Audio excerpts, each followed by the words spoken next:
So here's the fuel port opened underneath the back seat. So to get access to the fuel gauge meter, there's two screws you have to undo, here on this side and the other, and then it has two sort of pins here, but you just pull this straight back, which I've already done. And then there's these two plastic bolts that you have to undo, and then the whole instrument panel is loose and you can pull it out. You can pull out the instrument panel, and it's limited by this speedometer cable, which you can just pull out a bit. It has some slack, and then you can just disconnect it, and then you have some more slack to turn the instrument panel around and get access to the wires behind. Okay, so this is the instrument panel from behind. I just flipped it upside down, so this is still on the left hand side and this is still on the right hand side, so it basically just flips like that and goes in. And here is where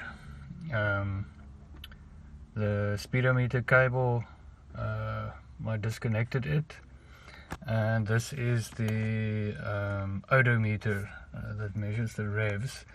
So if your fuel gauge isn't working, the first thing the manual says you should do is check if the gauge in the instrument panel is working. So I've already checked it and it's fine. I broke off the wire accidentally and had to remove the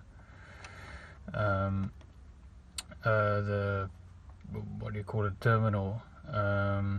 So you actually need to remove this thing and push a pin in so that you can pull out the cable if you need to, or you need to do that. And then so you need to disconnect it, and then when it's open like this and you turn the ignition on,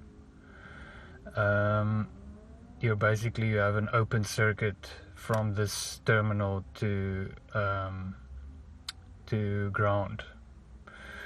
So so if you turn on the ignition, it should show completely empty. And then the other test, you turn the ignition off again, and then you connect the same terminal, or you connect it, then it's the third from the bottom here. You connect that to the odometer source, positive source. So basically this on this piece of metal here, and then you can turn on the ignition again and it should show completely full. So that's how you know your gauge meter is working. So I've already done that. I've taken one or two photos, I think, and I'll include that if I can find it. And then the next thing to do is to see if, here's the wire that broke off. So it's like pinkish. It has a red line on it on both sides.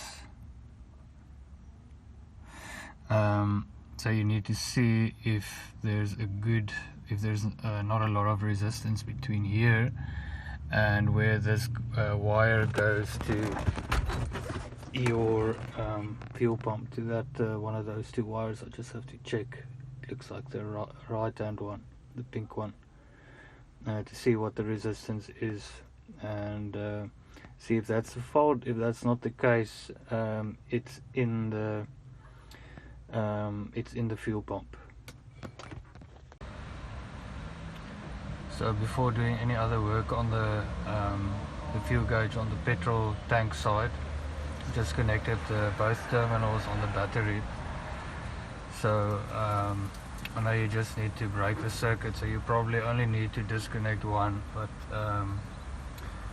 you don't want to a spark going off where you're working now, and I'm not taking any chances.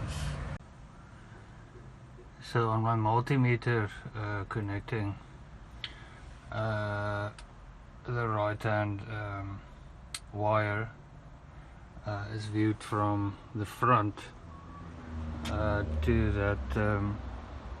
that wire you removed from the dashboard.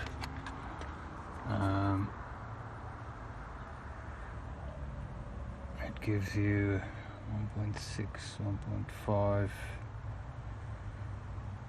ohms, so that's still fine. So I've disconnected both wires, and I'm gonna siphon the fuel from the tank. Before siphoning the gas, there's just one test is to measure from that terminal that goes to the instrument panel to the gauge, or both these goes to the instrument panel, but to the meter, the right hand side as viewed from the front of the car, the resistance from there to the chassis ground, or to the chassis, gives you 156 ohms, and when all of the gas is out, this should be more. The resistance should be more. My fuel pipe is too short to siphon more gas, but luckily it's already close to empty. The petrol light has already come on, so I've went ahead and loosened all the nuts. They are 7mm nuts, and I've undone the fuel lines. I want to take this whole sensor out and take it inside so that I can have a close look and make sure everything is working properly. But I can't disconnect this fuel line because there's no space at the back here, so it looks like I'm gonna see if I can pull it out and then disconnect both lines, and just close it up so that it doesn't get any dust or anything inside the fuel tank. Wasn't too difficult to pull out, kinda had to just lift it up and then remove the thicker pipe, and the smaller one came off easy, and yeah, I just pulled it off. So this is what it looks like. So obviously there is where your fuel is drawn, and this is your fuel gauge sensor. So there's a resistor inside, which changes as the fuel level changes. So I just need to make sure the resistances are fine when I move this up and down. So I'll go have a look what it's doing. So I've hooked up the multimeter to the fuel gauge sensor. So black wire, basically just use this as a crocodile clip to the chassis, and then the other multimeter terminal goes to the same one we tested, that goes to the pink and red wire to the instrument panel. So currently it's showing, that's on kilo ohms, so it's showing 280 ohms, and when I bring this back, decreases unto 16 ohms. So 16 to 79. So the user manual says so when it's empty it needs to be between 238 and 262, so we at T79, so that's a bit above. I see the that limiter, the physical limiter there is a bit bent, so that can just be bent up. And I see it's touching the filter here. Oh no, it's not touching it. It's just missing it. So that can be used to increase or to lower that highest resistance, and the upper of the full tank of, there it's 50 now, is inside the 7 to 23 ohm to the full reading. But what I've also noticed is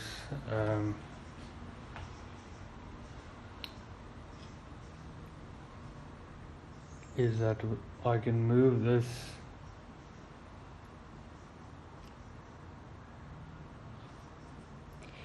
if I move this a bit, if I wiggle it a bit, the resistance jumps around a lot. So that's obviously there's open loop.